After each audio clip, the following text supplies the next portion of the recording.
Meus irmãos, a paz do Senhor a todos. Deus em Cristo continue abençoando para todos os nossos irmãos. É um privilégio, uma satisfação muito grande ver cooperar com vocês uma vez mais. Capítulo 1 da Epístola aos Hebreus, versículo 1. Todos encontraram, amém? Tendo Deus antigamente falado muitas vezes e de muitas maneiras aos pais pelos profetas, e a nós falou-nos nesses últimos dias pelo Filho, a quem constituiu herdeiro de tudo, por quem fez também o mundo, o qual, sendo o resplendor da sua glória e a expressa imagem da sua pessoa, e sustentando todas as coisas pela palavra do seu poder, havendo feito por si mesmo a purificação dos nossos pecados, assentou-se à destra da majestade nas alturas. E você diz amém. Meus queridos irmãos, a carta aos Hebreus, quando nós falamos dela, nosso companheiro vai estar colocando aí alguma coisa que escrevemos,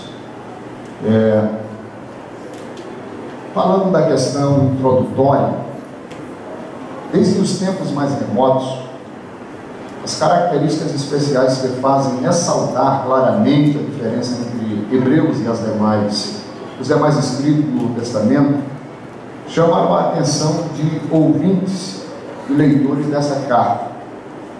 O histórico, o fundo histórico, é o alvo da carta, permanecem obscuro para nós. Porém, a mensagem apostólica é nitidamente destacada. Em nenhum outro livro da Bíblia, a natureza e obra do nosso Senhor Jesus Cristo são apresentadas de natureza, de maneira tão abrangente, ao mesmo tempo tão marcante quanto em Hebreus. Na Epístola aos Hebreus nós temos aprendido sobre a supremacia de Cristo. O que Cristo é? E ele é apresentado sendo maior do que os anjos.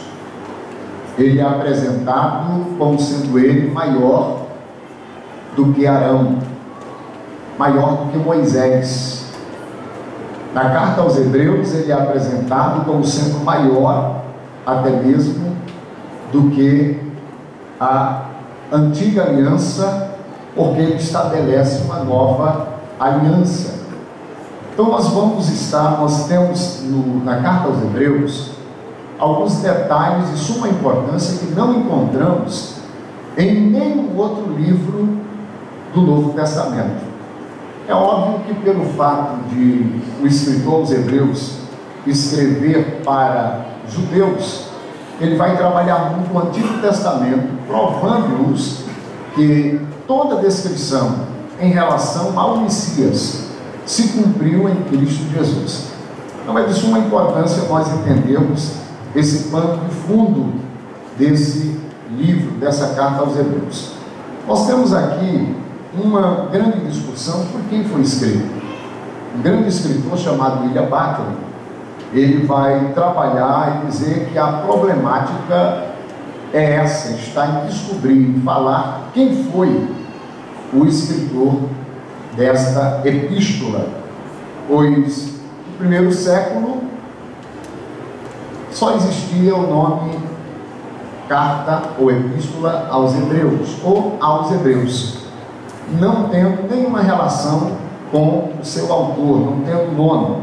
Então, por conta disso, nós vamos ter alguns pensadores, alguns grandes estudiosos, pais da igreja, que vai trazer alguma ideologia em relação a quem escreveu. Por exemplo, Clemente de Alexandria, ele pensava que chegava a afirmar que Paulo poderia ter escrito, talvez em hebraico, e Lucas fez a transliteração do hebraico para o grego. Essa era a ideia, o pensamento de Clemente de Alexandria. Orígenes, ele vai fazer no seu discurso, ele diz que só Deus sabe com certeza quem escreveu a carta aos Hebreus. É mais preciso na sua decisão, ele diz, olha, em relação à carta aos Hebreus, só Deus é quem sabe quem escreveu. Nós temos Tertuliano que pensava ter sido Barnabé o escritor desta carta, desta epístola. Porém, os anos vai se passando, nós vamos encontrar Jerônimo, que vai também afirmar, ele vai dizer, na Igreja Latina, ele não vai ter a ideia de que Paulo escreveu essa epístola. Porém, nós vamos ter Agostinho, ele vai trazer a mesma indicação, vai concordar com Jerônimo. E os anos vão se passando, nós vamos ter algumas descrições, porém, quando chega o Martinho Lutero, após a Revolução, após a Reforma Protestante, Lutero ele vai trazer a ideia de que Apolo escreveu isso agora, já no período da Reforma. Ele vai pensar e vai trazer algumas ideologias, dizer que não foi Paulo que escreveu, e ele vai dar algumas razões comparando as 13 epístolas paulinas. Ele vai trabalhar essa ideia que provavelmente deve ter sido Apolo quem escreveu a epístola aos Hebreus. Mas partindo desse princípio, é bom ficarmos com o que diz o autor da nossa lição bíblica, na lição número 1, quando o escritor José Gonçalves ele vai falar no concernente à autoridade ou à autoria desta carta. Ele vai dizer o seguinte: o certo é que somente Deus sabe quem é o autor. Por outro lado, o fato de ter a sua autoridade desconhecida em nada diminui a autoridade da epístola aos Hebreus. Então, independente de sabermos quem foi ou não vai alterar o fato da autenticidade desta epístola escrita aos Hebreus.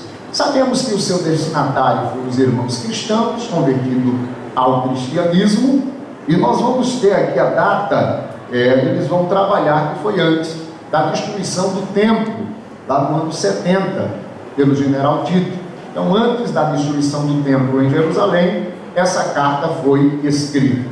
A nossa Bíblia de Estudo Pentecostal, no comentário dessa epístola, Donovis vai dizer que vai datar a data da escrita dessa epístola entre os anos 67 ao ano de número 69.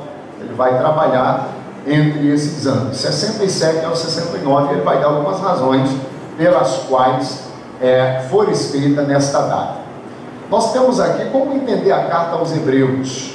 Eu fiz aqui um comentário de Warren Wiersbe. Warren Wiersbe vai trabalhar 5 pontos distintos, importantes, para entendermos a carta aos Hebreus. Primeiro, ele vai trabalhar e ele vai dizer que é importante entendermos que a Epístola aos Hebreus é um livro de estimativa, né?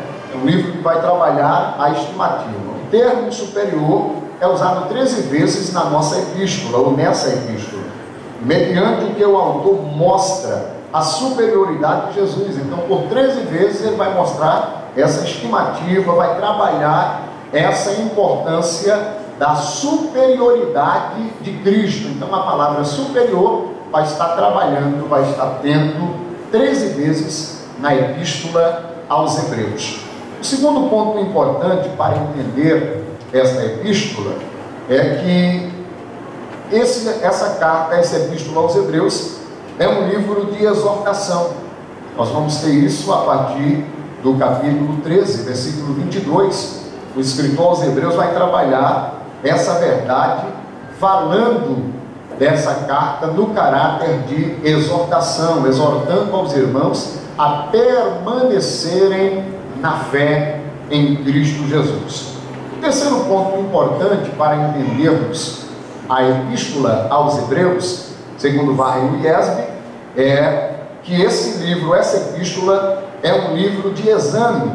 Paulo vai trabalhar isso a partir do capítulo, ou melhor, o escritor aos Hebreus trabalha isso a partir do capítulo 12, dos versículos 25 ao versículo 29, ele vai trabalhar a ideia que o livro, essa epístola aos Hebreus, é um livro de exame, onde é convocado os cristãos a examinar a si mesmo e a fazer uma avaliação da sua fé, em quem está crendo, o que defende e o que crê de fato. O quarto ponto importante para entendermos a carta, a epístola aos Hebreus, é que esse é um livro de expectativas. Por que um livro de expectativas? Porque nós vamos encontrar aqui, no capítulo 2, versículo de número 5, Paulo trabalhando, ou melhor, o escritor aos Hebreus trabalhando uma verdade de suma importância. No capítulo 1, versículo de número 2, ele também vai trabalhar e dar essa expectativa, quando ele vai trabalhar a dinâmica e dizer que é em Cristo Jesus nós somos herdeiros de tudo, por intermédio de Cristo nós temos esse direito.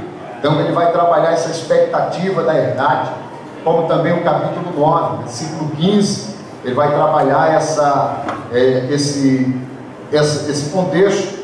O capítulo de número 11, versículo 10, versículo 16, versículo de número 26, o escritor vai trabalhar essa ideia de uma nova cidade, de uma cidade superior. Então o livro aos Hebreus é um livro de expectativa. Quando nós olhamos para ele, nós podemos entender que é um livro de expectativa.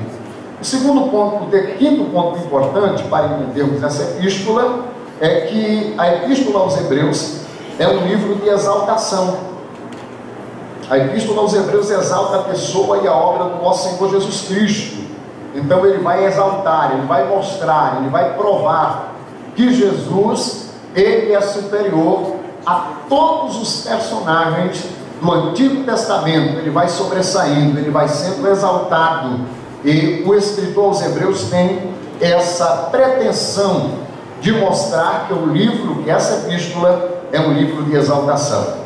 Aqui na introdução à carta aos Hebreus, nós temos aqui o primeiro ponto que eu quero trabalhar com vocês, a forma que Deus fala. Capítulo 1, versículo 1, quando o escritor vai dizer: havendo Deus antigamente falado muitas vezes e de muitas maneiras.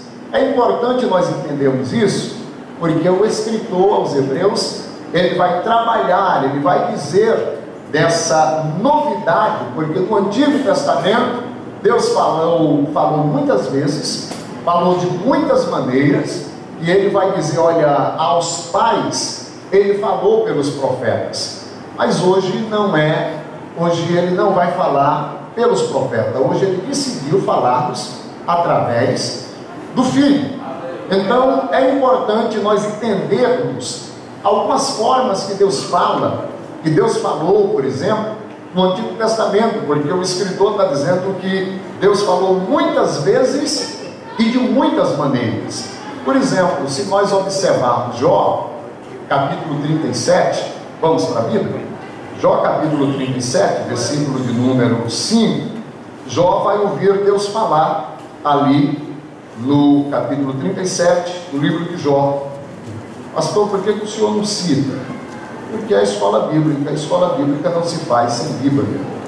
Capítulo de número 37 de Jó, versículo de número 5, Jó vai ouvir a voz do Senhor, ele vai falar. Jó vai dizer no verso de número 5, que com sua voz troveja Deus maravilhosamente, faz grandes coisas que não compreendemos. Jó consegue ouvir a voz de Deus e ele fala de uma maneira diferente para Jó. Qual a maneira que Deus vai falar? É falar com voz de trovão. E o escritor aos Hebreus está dizendo que ele falou muitas vezes e de muitas maneiras. Então uma das maneiras de Deus falar com Jó foi por intermédio do trovão. E Jó vai ouvir a sua voz de trovão. Raimund Brau vai dizer que quando Deus fala com voz de trovão, Deus está querendo impactar o ambiente. Mas tem hora que Deus não quer impactar, tem hora que Deus quer advertir. É o que vai acontecer com Abraão, lá no capítulo 22 do Gênesis, versículo de número 11. Abraão está com o cutelo para imolar o seu filho, e a Bíblia diz que o anjo do Senhor bradou a Abraão. A palavra bradar, no dicionário da língua portuguesa, significa gritar com veemência. Então é preciso entender quando o escritor aos Hebreus vai dizer que, havendo Deus antigamente falado muitas das vezes, de muitas maneiras, ele está dizendo: Deus não só tem uma maneira de falar. Horas ele vai falar com voz de trovão, mas ora ele fala com brado, voz bradejante, para advertir. Abraão está com o cutelo para matar o seu filho, e ele ouve uma voz, o Senhor bradou do céu, dizendo: Abraão, Abraão, não faças tal coisa. E Abraão agora vai ouvir a voz do Senhor e vai atentar para a sua voz. No versículo de número 15, do capítulo 22, o Senhor Deus vai falar pela segunda vez. E aqui é importante a gente entender, pois o texto vai usar a expressão anjo do Senhor, mas aqui é uma teofania do próprio Deus, pois o versículo 15 vai dizer: então o anjo do Senhor bradou a Abraão pela segunda vez, desde os céus, e disse: por mim mesmo jurei, diz o Senhor, porquanto fizeste esta ação, não me negaste o teu filho, o teu único filho, que deveras te abençoarei, grandemente multiplicarei a tua semente, como as estrelas do céu, e como a areia que está na praia do mar, e a tua semente possuirá a porta dos seus inimigos. Então aqui quem está falando é Deus, é um anjo do Senhor, teofanicamente, uma teofania do próprio Deus, porque Deus antigamente falou de muitas vezes e também de muitas maneiras. O Deus que falou gritando aqui com voz de brado, lá para Elias, no capítulo 19 do primeiro livro dos Reis, ele vai falar para Elias com a voz mansa e delicada. Primeiro livro dos Reis, capítulo 19, versículo de número 12. Elias está na caverna, e agora Deus não vai falar com voz de brado para Elias, porque Deus falou muitas das vezes de muitas maneiras. Elias agora vai ouvir a sua voz como voz mansa e delicada. Então é importante nós entendermos isso, quando o escritor aos Hebreus vai dizer que Deus falou muitas vezes e de muitas maneiras. Ele está falando das multiformes maneiras que Deus tem para falar. Para uns ele fala com voz de trombeta, para outros ele fala com voz de trovão, para outros ele vai falar com voz bradejante, para outros ele vai falar com voz de carinho, voz mansa e delicada. O importante é que Deus falou muitas das vezes. Isso aqui é de suma importância. No Salmo 37, o verso de número 13, o salmista diz que o Senhor falará rindo, o Senhor se rirá dos seus inimigos. O Salmo de número 2 e o verso de número 4, o salmista vai um pouco mais além. Ele vai explicar que Deus vai falar rindo e zombando, porque Deus falou de muitas maneiras, muitas das vezes. Quando observamos Oséias, capítulo de número 11, o versículo 10, Oséias disse que ele falou ali com voz de um bramido de um forte leão, porque ele falou muitas das vezes e de muitas maneiras. Então ele vai falar com o bramido de um forte leão. Observando o que está em Zacarias, capítulo 10, e o versículo 8, a Bíblia diz que Deus vai falar ali com voz de assobio. Deus vai assobiar. Quando o escritor aos Hebreus está falando para os irmãos judeus, olha, Deus falou muitas vezes e de muitas maneiras, estava chamando a atenção deles para atentar para as maneiras que Deus fala. Deus falou muitas das vezes e de muitas maneiras. Isaías capítulo 28, versículo 11, a Bíblia diz que Deus falou até gaguejando, O texto da revista corrigida, Isaías 28, 11, diz que o Senhor Deus falaria ao seu povo por lábios de estrangeiro. Porém a Bíblia, a revista atualizada, vai dizer em Isaías 28, 11, que Deus, ele falaria ao seu povo por lábios gaguejantes. Já a tradução, a versão de Jerusalém, Isaías 28, 11, vai dizer que Deus falaria ao seu povo por lábios gaguejantes e por intermédio do gago. Então, essas são as multiformas que Deus fala. Quando o texto vai dizer que Deus falou de muitas maneiras, de muitas vezes, está querendo chamar os leitores da carta aos Hebreus para aprender, para atentar para as maneiras que Deus fala.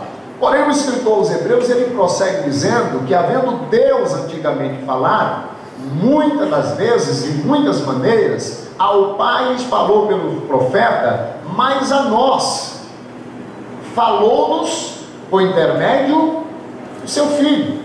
Isso fala da aproximação. Isso aqui é muito importante porque o escritor aos Hebreus está dizendo para os seus leitores: olha, procurem valorizar essa aproximação de Deus para conosco. Aos nossos primórdios, ele falou muitas vezes, de muitas maneiras, mas aos pais ele falou pelos profetas. Não é assim conosco.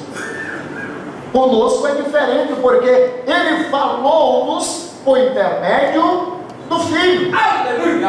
Aquele a quem ele constituiu herdeiro de todas as coisas. Aleluia! Isso aqui é muito importante, porque para falar com a igreja, Deus não mandou profeta. Deus não mandou o sacerdote. Deus não mandou a figura do rei. Mas João capítulo 1, versículo de número 14, a Bíblia diz: e o verbo se fez carne e habitou entre nós, e vimos a sua glória como a glória do unigênito do Pai, cheio de graça e de verdade. Essas particularidades que o escritor aos Hebreus vai apresentar, que faz toda a diferença. Porque no Antigo Testamento, um ouve a voz do Senhor com bramido de um forte leão, o outro vai ouvir o Senhor assobiando, o outro vai ouvir o Senhor gaguejando, o outro vai ouvir o Senhor falando por intermédio de um grande trovão, outros vai ouvir o Senhor falando com brado, mas com a igreja, o verbo se fez carne. O verbo habitou entre nós. E agora não é o profeta que está falando, é o próprio Deus por intermédio do Filho. João, na sua primeira epístola, do capítulo 1, versículo de número 1, ele vai dizer algo de suma importância. Vamos ver lá? Pastor Cid, não, senão você não abre a Bíblia. Vamos para o capítulo 1 da primeira epístola do apóstolo João. Olha que interessante. Olha o que é que João vai dizer. O que era desde o princípio, o que vimos com os nossos olhos, o que temos contemplado, e as nossas mãos tocaram da palavra da vida. Olha só, o que era desde o princípio, o que vimos com os nossos olhos, e o que temos contemplado, e as nossas mãos tocaram da palavra da vida. A palavra, ela se faz carne. E João está dizendo: olha, o que eu escrevo para vocês não foi algo que eu ouvi falar, não foi algo que me disseram, mas olha, eu toquei nele, eu ouvi ele, e nesses últimos dias ele veio diretamente falar pessoalmente conosco. O verbo se fez carne. Pois antigamente Deus falou muitas das vezes, de muitas maneiras. Ao Pai falou pelos profetas, mas a nós falou por intermédio do Filho. É o Filho se fazendo carne para falar diretamente aos homens. Isso não é para toda a cabeça. Preciso pensar, preciso refletir. O privilégio que nós temos de ter o próprio Filho de Deus habitando entre os homens para falar com os homens. Verdade que os homens precisariam ouvir. E esse detalhe o escritor aos Hebreus vai nos dar. Uma segunda coisa que precisamos analisar é que a partir do versículo 4, capítulo 1 da Epístola aos Hebreus, ao capítulo 2, versículo 18, o escritor aos Hebreus vai apresentar Jesus sendo maior do que os anjos, após ele apresentar esse privilégio que temos de tê-lo ele pessoalmente falando, é Deus falando por intermédio do Filho ao seu povo, agora ele vai provar, ele vai mostrar, no capítulo 1, dos versículos 4 até o capítulo 2, versículo 18, o escritor aos Hebreus vai fazer uma análise, vai fazer uma demonstração que Jesus é maior do que os anjos. E aí surge uma pergunta: por que Cristo é superior aos anjos? O próprio escritor, ele vai informar, no versículo 4 e 5, ele é superior aos anjos porque ele é o Filho. Olha o versículo de número 4 do capítulo de número 1 e o versículo 5. Feito tanto mais excelente do que os anjos, quando herdou mais excelente nome do que eles. Porque a qual dos anjos disse: jamais, tu és o meu filho, hoje te gerei, e outra vez eu lhe serei por pai, e ele me será por filho. Então Jesus é superior aos anjos, porque os anjos são seres criados, e Jesus é criador, ele é filho, ele é Deus. Então ele é superior aos anjos, porque ele é filho. Uma segunda razão, ele é superior aos anjos porque ele é o primogênito que recebe a adoração. Está no versículo de número 6 do capítulo 1. O escritor aos Hebreus vai apresentar: mas ao Filho diz: ó Deus, o teu trono subsiste pelos séculos dos séculos, cetro de equidade é o cetro do teu reino. Se ele subsiste, se o seu cetro, se o seu trono é estabelecido, ele é digno de honra, ele é digno de ser adorado. Os anjos não. Quando o apóstolo João, quando tem a visão lá na ilha de Patmos, lá no capítulo 19 de Apocalipse, o versículo de número 10, quando ele vê a descrição das bodas do Cordeiro, João cai de joelho para adorar o anjo. O anjo disse: não faças tal, eu sou teu conservo e de teus irmãos. Se tem que adorar, adore a Deus. Então Jesus é superior aos anjos, porque ele é o primogênito que recebe a adoração. Ele é o primogênito dos mortos. Apocalipse 1:5 vai mostrar que Jesus é o primogênito dos mortos. Porém, Romanos capítulo 8, versículo 34, vai dizer que ele é o primogênito da ressurreição. Então ele é digno de honra, porque ele primeiro morreu, mas também foi quem primeiro ressuscitou. Essa é uma das razões pela qual ele é superior aos anjos. E o terceiro ponto: Jesus é superior aos anjos porque ele é servido pelos anjos. E nós vamos encontrar vários exemplos bíblicos dos anjos servindo. Por exemplo, no seu nascimento, capítulo 2 de Lucas, dos versículos 8 a 14, os pastores estavam em Belém, à vigília da noite, cuidando do seu rebanho, e de repente aparece um anjo. E aquele anjo tem uma mensagem. Então ele vai trazer uma mensagem do nascimento do Salvador. Logo, ele está servindo. Ele é enviado. E ele vai servir. E vai dizer aos pastores: não tenham medo. Eis que eu vos trago novas de grande alegria, que será para vocês e para todo o povo. É que hoje, na cidade de Belém, nasceu o Senhor, nasceu o Criador, nasceu o Cristo. Aleluia! E o sinal que eu vou dar para vocês é quando vocês saírem, vocês vão encontrar ele envolvido em panos, deitado em uma manjedoura. E quando o anjo dá essa notícia, de repente, somando a ele, um coral de anjos aparece cantando um coro e dizendo: glória a Deus nas alturas, paz na terra e boa vontade para com os homens. Então Jesus é superior aos anjos porque ele é servido pelos anjos. Observando ainda Mateus capítulo de número 4, versículo de número 11, Jesus agora está na sua tentação, passado a tentação, a Bíblia diz que Satanás o deixou, e o texto diz, e um anjo, e os anjos do Senhor o serviu.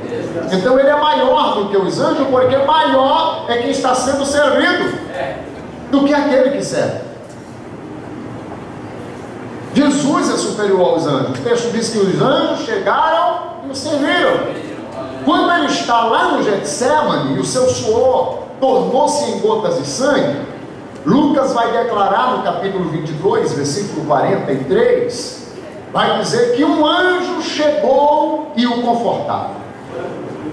Então ele é maior do que os anjos. O escritor aos Hebreus vai mostrar, porque ele é o primogênito, ele está acima, ele é digno de receber adoração, mas ele também é servido pelos anjos. Um outro ponto interessante que prova o Senhor sendo superior aos anjos está no versículo 8 e 9 do capítulo 1, e vai provar que ele, Jesus, é Deus entronizado e ungido. E nós vamos encontrar o próprio Cristo Jesus sendo entronizado. Mateus capítulo 1, versículo 21 ao 23, quando o anjo aparece para José, ele vai dizer para José: olha, a Maria vai dar luz a um filho, e você coloca ali o nome Jesus, porque ele salvará o seu povo dos seus pecados. E tudo isso aconteceu para que se cumprisse a profecia dita pelo profeta: eis que uma virgem conceberá e dará luz a um filho, e o seu nome será Emanuel. Emanuel traduzido é Deus conosco. Então ele é entronizado, e por isso que ele é maior do que os anjos, conforme a descrição dos versículos 8 e 9. Em quinto lugar, ele é superior aos anjos, porque ele é o Criador eterno, dos versículos 10 a 12. E nós encontramos essa expressão em João capítulo 1, versículo 1 a 3, quando a Bíblia vai nos informar, a Bíblia vai nos dizer, a Bíblia vai nos mostrar que no princípio era o Verbo, e o Verbo estava com Deus, e o Verbo era Deus, e o Verbo se fez carne e habitou entre nós. Mas o versículo de número 3 vai dizer que todas as coisas foram feitas por Ele, e sem Ele nada do que se foi feito se fez. Então Ele é esse Criador eterno, é Ele que criou todas as coisas. O Salmo 24, verso 1 e o verso 2 diz que do Senhor é a terra, a sua plenitude, o mundo e os que nele habitam. Foi Ele quem criou os mares, os rios, Ele criou todas as coisas. Sem Ele nada do que se foi feito se fez. Então Ele é superior aos anjos, porque Ele é o Criador. Glória seja dado o seu nome para sempre. Ele é superior aos anjos, porque Ele é Cristo. Ele é o soberano, e os anjos são seus servos. Isso está no versículo de número 13 e o versículo de número 14. Observando um segundo ponto da epístola aos Hebreus, ele vai demonstrar, o escritor aos Hebreus, que Jesus Cristo é maior do que Moisés. Isso do capítulo 3, dos versículo 1 ao capítulo 4 e o versículo de número 13. Ele vai provar que Jesus é maior do que Moisés, e eu não vou me ousar de falar de Moisés após ouvirmos a mensagem que foi pregada sobre Moisés, né? Moisés, na verdade, foi um dos maiores legisladores, libertador dos filhos de Israel da terra do Egito em direção à terra prometida. Mas Jesus Cristo é maior do que Moisés, e Ele é maior do que Moisés porque Cristo é maior em sua pessoa.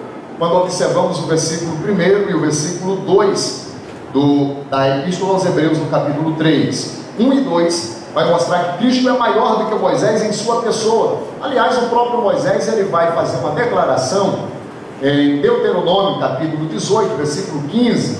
Ele diz que o Senhor despertaria, levantaria do meio deles, do meio dos judeus, um profeta semelhante a mim.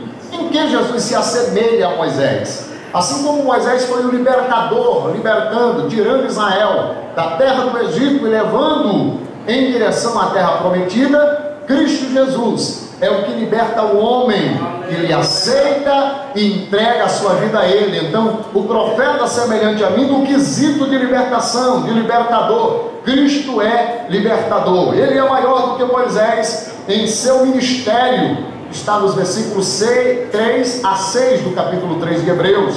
O escritor aos Hebreus vai provar que Cristo é maior do que Moisés no descanso que ele oferece, a partir do versículo 7 do capítulo 3 ao capítulo 4 e o versículo de número 13. Ele prova Cristo oferecendo um melhor repouso. E o escritor aos Hebreus, ele encerra essa prédica mostrando Jesus maior do que Moisés, dizendo: resta ainda um repouso para o povo de Deus. Moisés tira o povo para levar ao repouso, mas Moisés não consegue entrar com o povo no repouso. Mas Cristo Jesus, ele veio, salvou, buscou, remiu, deu vida, e ele vai entrar com a igreja na mansão celestial. Por isso ele é maior do que Moisés.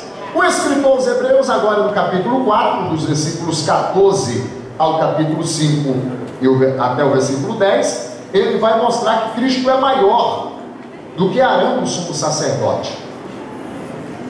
E ele vai dizer que Cristo é maior porque ele tem um título superior.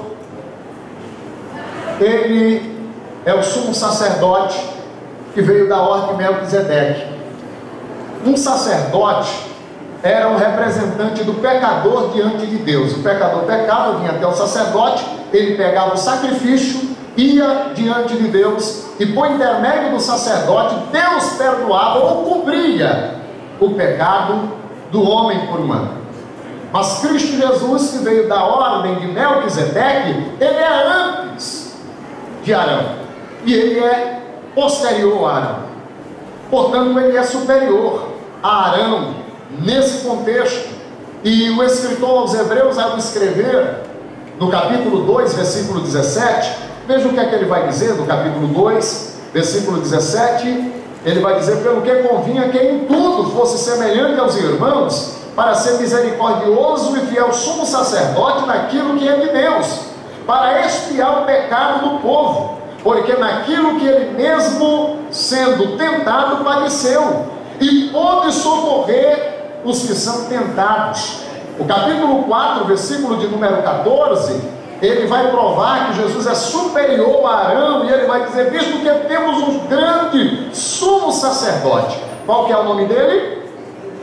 Qual o nome dele aí? Jesus, Filho de Deus, que penetrou nos céus. Retenhamos firmemente a nossa confissão, porque não temos um sumo sacerdote que não possa compadecer-se de nossas fraquezas, porém um que, como nós, em tudo foi tentado, mas sem pecado.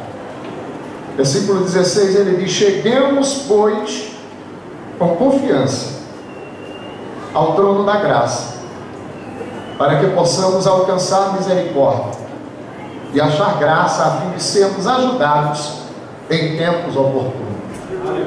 Isso aqui é muito lindo, porque o escritor dos Hebreus está mostrando que Jesus é superior a Arão. Arão, como sumo sacerdote, ele tinha os seus limites, mas Cristo Jesus, ele vence o pecado, ele intercede, ele se faz sacrifício e expiação pelos homens, adentra a majestade santa de Deus, está à direita de Deus e intercede por nós. E o escritor aos Hebreus vai dizer: meus irmãos, olha, ele foi tentado em tudo, porém sem pecado. Naquilo que ele padeceu, ele foi tentado e ele venceu, para socorrer os que também são tentados. Hoje, quando eu e você somos tentados e intercedemos a esse sumo sacerdote, superior ao sacerdócio arâmico, quando nós intercedemos a ele, ele se coloca de pé à direita de Deus, e ele intercede por nós. E o escritor aos Hebreus diz: olha, diante desse sumo sacerdote pode chegar com divina confiança. Chegue perante Ele com confiança, sabendo que você vai ser alcançado, que você vai ser atendido. Deixa eu dizer para a igreja do Senhor Jesus: Jesus é superior a Arão, porque Arão tinha as suas limitações, mas Jesus venceu o mundo e o pecado, está à direita de Deus, e hoje eu e você podemos chegar com confiança à presença de Deus, mesmo nas nossas fraquezas, mas a gente chega e apela para o nome que está acima de todo nome, o nome de Jesus, e diz: eu tenho certeza que eu vou ser atendido, porque Ele é o representante legal do pecador, porque o sumo sacerdote era um representante do pecador diante de Deus. Então devemos chegar com confiança, porque Ele é superior a Arão. A partir do capítulo de número 8, o escritor aos Hebreus vai provar que Jesus, ele tem uma aliança superior, e ele vai dar algumas razões o porquê que Jesus tem uma aliança superior. Porque esta aliança era ministrada pelo sumo sacerdote superior, não pelo sumo sacerdote terreno.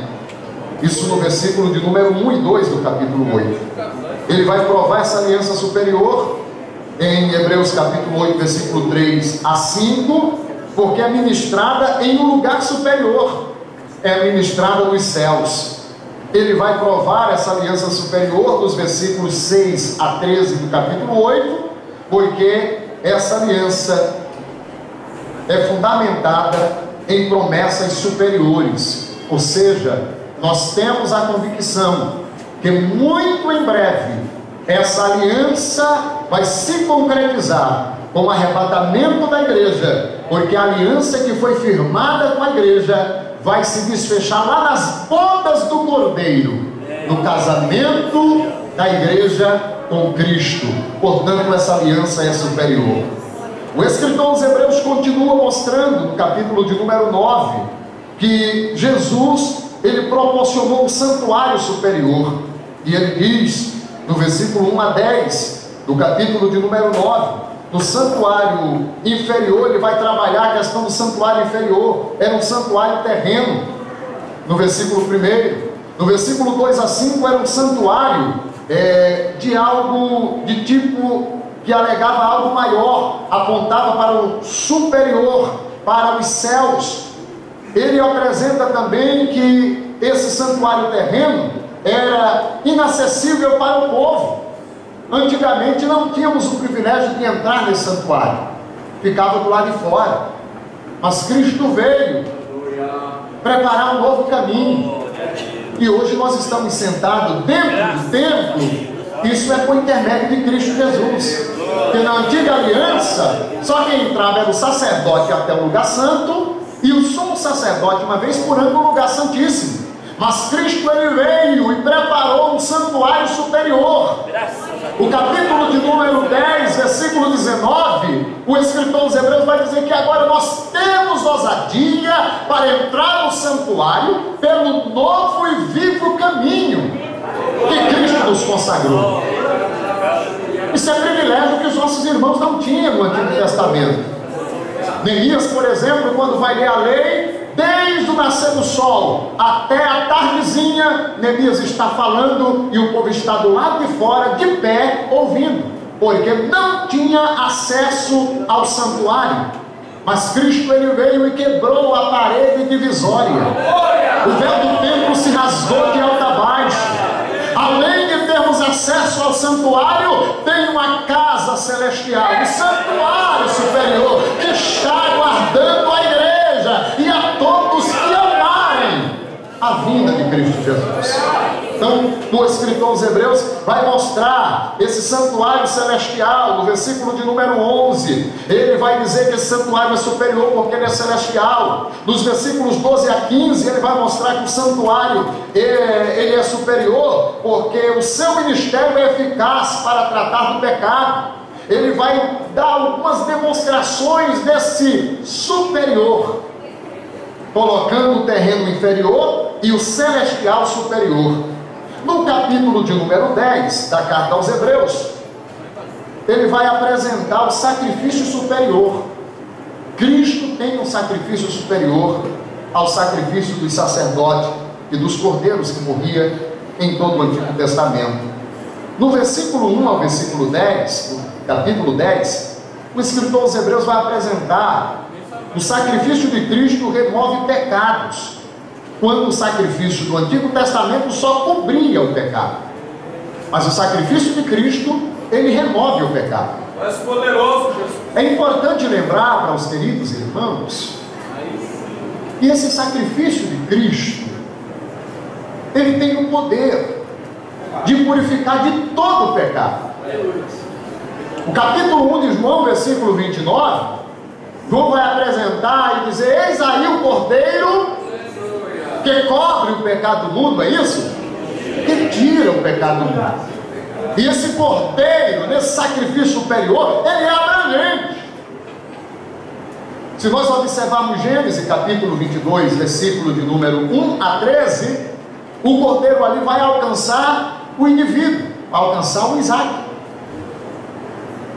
Capítulo de número 3 do livro do Gênesis, versículo 21, o Cordeiro agora vai alcançar o casal, Adão e Eva. Porém, quando observamos o que está em Êxodo, capítulo 12, versículo 1 a 10, o Cordeiro agora vai alcançar as famílias, porque o alcance desse sacrifício é superior, ele é abrangente. Então começa com o indivíduo, depois o casal, agora as famílias. Primeiro livro de Samuel, capítulo de número 7 e o versículo 9, o Cordeiro agora vai alcançar no seu sacrifício uma nação. Isaías capítulo 53, dos versículos 1 a 7, o Cordeiro agora vai alcançar a todos que crerem no seu nome. E João capítulo 1, versículo 29, o sacrifício do Cordeiro agora vai alcançar o mundo, vai tirar o pecado do mundo. Então ele começa com o indivíduo, abrange para o casal, cresce a família, alcança a nação, alcança a todos que crerem e alcança o mundo.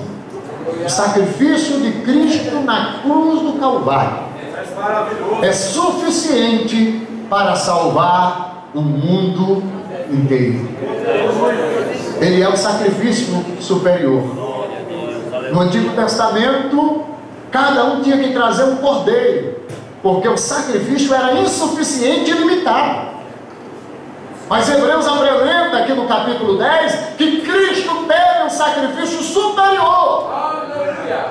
E nesse sacrifício superior, ele alcança o mundo. Que o Cordeiro venha alcançar você como indivíduo, mas que alcance o casal que está aqui esta manhã. Que o Cordeiro alcance a tua família. Que o Cordeiro alcance a nossa nação. Que o Cordeiro alcance a todos que creem no seu nome. Pois o alcance dele é o mundo, porque o seu sacrifício é superior. Já no capítulo 11, o escritor aos Hebreus, ele vai falar da fé, o maior poder do mundo. E ele vai chegar à conclusão, no capítulo 11, versículo 6, dizer que sem fé é impossível agradar a Deus. Porque importa que aquele que o adore creia que ele é galardoador daquele que os busca. Então ele vai expressar, e ele vai trazer aí a galeria dos heróis da fé. Ele vai mostrar esses homens que foram apresentados. E é interessante que todos esses homens que fazem parte, fizeram parte, homens e mulheres da galeria da fé, eles ainda não alcançaram a promessa, a conclusão final. Por quê? Porque é uma aliança superior. O Senhor, ele investiu na igreja. Quando nós observamos o capítulo 11, versículo 32, o escritor diz: que mais direi? Faltar-me eu tenho contado de Balaão, de Baraque, Jefes, Sansão, os profetas, os quais pela fé venceram o rei, apagaram a força do fogo, escaparam do fio da espada, da fraqueza tiraram força, puseram em fuga o exército dos estranhos, as mulheres receberam pela ressurreição seus mortos, uns foram torturados, serrados, tentados, mortos ao fio da espada, andaram errante, vestido de pele de cabra, de carneiro. E a Bíblia vai dizer no versículo 39 que todos esses, tendo tido testemunho pela fé, não alcançaram a promessa. Versículo 40 diz: provendo Deus alguma coisa melhor ao nosso respeito, para que eles sem nós não fossem aperfeiçoados. Você sabe o que significa a palavra aperfeiçoados aqui? É a conclusão final, coroados. Até o presente momento, nem o Abraão, nem Isaac, nem Jacó, nem Rúben, nem Simeão, nem o Moisés, nem o Josué, ninguém foi coroado ainda, porque eles estão aguardando a igreja.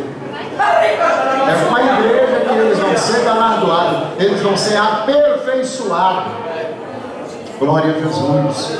Quando Cristo vier na sua vida, Paulo disse que ele virá com os milhares dos seus santos. Os que morreram em Cristo vai ressuscitar primeiro, e juntamente com eles nós participaremos do tribunal de Cristo e das bodas do Cordeiro, porque eles serão completados, aperfeiçoados, concluídos com a chegada da igreja. E o escritor aos Hebreus vai trabalhar essa importância, glória a Jesus, desta aliança superior. O capítulo de número 12, o escritor aos Hebreus, ele faz um convite a continuarmos correndo a corrida da fé. E ele diz: portanto, nós que estamos rodeados de uma tão grande nuvem de testemunho, deixamos todo o embaraço e o pecado que tão de perto nos rodeia, corramos com paciência a carreira que nos está proposta, olhando para Jesus, que é o autor e consumador da nossa fé. É importante lembrar para os irmãos que quando o escritor aos Hebreus vai falar que nós estamos rodeados de uma tão grande nuvem de testemunhas, há quem diga que essa grande nuvem de testemunha é quem está à nossa volta, que nos vê. Outros dizem que é os demônios, as nuvens das regiões celestiais. Mas o que o escritor aos Hebreus está propondo aqui não é nada disso. A grande nuvem de testemunha é o capítulo 11, é os heróis da fé. Tanto é que a sequência do capítulo 12 ele inicia portanto é uma sequência de assuntos. Ou seja, ele apresenta os heróis da fé no capítulo 11, e no capítulo de número 12 ele segue: portanto, nós também, pois que estamos rodeados de uma tão grande nuvem de testemunha. Que grande nuvem de testemunha? Os heróis da fé. Você tem testemunha. É como se o escritor aos Hebreus estivesse dizendo: olha, quando você pensar em desistir, olhe para os primórdios. Aleluia. Quando você achar que está ruim, olhe para eles, lá no capítulo 11, versículo 13, que a Bíblia vai dizer que todos esses, tendo tido testemunho, não alcançaram as promessas, mas vendo-a de longe. Isso aqui é muito lindo. E aí o escritor vai nos motivar: portanto, nós também, que estamos rodeados de uma tão grande nuvem de testemunho, deixamos o embaraço. E ele traz a ideia da corrida de Atenas, que os corredores, eles amarravam algo nos pés, algum peso, para treinarem durante todo o ano.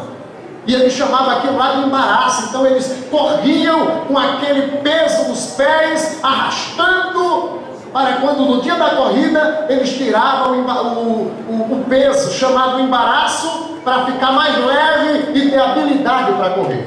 Então o ano inteiro eles treinavam com peso nos pés. Na hora da corrida eles tiravam. Então, já como acostumou a correr com peso, agora leve, eles chegavam com mais frequência. E o escritor aos Hebreus está dizendo: agora é para valer. Nós estamos rodeados de uma grande nuvem de testemunho. Então a corrida agora é para chegar ou chegar. Vamos deixar o embaraço, ou seja, tire tudo o que impede.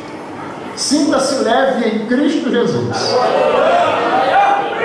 Mas também precisa entender que a gente precisa deixar o pecado que de perto nos rodeia. O que está acontecendo aqui é que nas corridas existia aqueles olheiros que ficavam para aposta e eles percebiam quando alguém estava usufruindo, estava desenvolvendo mais nas corridas, então ele chamava a parte e barganhava, comprava o corredor. Se você perder, você vai ter tanto, porque eu vou fazer a aposta e eu quero que você perca, porque todo mundo vai apostar em você. Mas se você perder, eu ganho e a gente divide o prêmio. E Paulo, ou melhor, o escritor aos Hebreus vai dizer: gente, agora é para valer, deixa o embaraço, mas também não aceite barganha. O pecado está de perto rodeando, e na caminhada cristã não adianta barganha. Na caminhada cristã nós temos um alvo, e o alvo é Cristo Jesus. Ele é o autor e Ele é o consumador da nossa fé. Então olhe para Ele. O alvo é Ele. Eu quero encerrar a minha participação dizendo à igreja do Senhor Jesus: vamos deixar de lado o embaraço e o pecado. Vamos olhar para Jesus. Nós temos uma meta, nós temos um alvo. Se você está se sentindo frustrado por conta de um irmão, por conta do exemplo dado por alguém, o exemplo maior é Cristo Jesus. Olhe para Ele, Ele não te frustra, Ele não nos decepciona. Ele é o que sofreu afronta, mas Ele venceu todas as coisas. Então a corrida da caminhada cristã agora é para valer. A testemunha que está olhando, é momento de deixar o embaraço, é momento de deixar o pecado, e vamos olhar para Jesus. E o escritor aos Hebreus vai demonstrar aqui no capítulo 12 que não é importante chegar primeiro na corrida da caminhada cristã. O importante é chegar. Aqui não há uma competição, porque o reino, por intermédio de Cristo, ele inverte a coisa. Os primeiros serão os últimos, e os últimos serão os primeiros. Então, aqui não há competição de quem vai chegar primeiro ou por último. O importante é chegar. O importante é deixar virado. O embaraço é deixar o pecado e olhar para Jesus. Deixa eu te dizer uma coisa: se nós olharmos para líderes, nós podemos nos frustrar. Se olhar para um grupo, podemos nos frustrar. Se olharmos para departamento, podemos nos frustrar. Mas se olharmos para Jesus, que é autor e consumador da fé, pode ter certeza que arrastando-nos, nós chegaremos lá para a glória do Senhor. Feito isto, o escritor dos Hebreus vai fazer algumas orientações, algumas exortações aos irmãos que possivelmente estavam querendo parar na fé. E após ele apresentar Jesus, após ele fazer essa apresentação, Jesus sendo superior, o privilégio que temos em termos o próprio Filho de Deus falando-nos, o privilégio de termos Jesus como superior aos anjos, Jesus superior a Moisés, Jesus superior ao Arão, Jesus superior de uma ordem superior. E agora ele vai apresentar, dando algumas exortações aos irmãos. Ele encerra dizendo no capítulo 13, versículo 8: vocês não podem se esquecer que Jesus Cristo é o mesmo, ontem, hoje e eternamente. Deus abençoe essa igreja, e o Eterno continue com as suas mãos estendidas, que possamos entender que Cristo Jesus, Ele é maior. Ele é maior do que a adversidade, Ele é maior do que essa enfermidade que quer te assaltar, Ele é maior do que as dificuldades, Ele é superior a tudo e a todos. Ele é o mesmo ontem, Ele é o mesmo hoje, e Ele é o mesmo eternamente.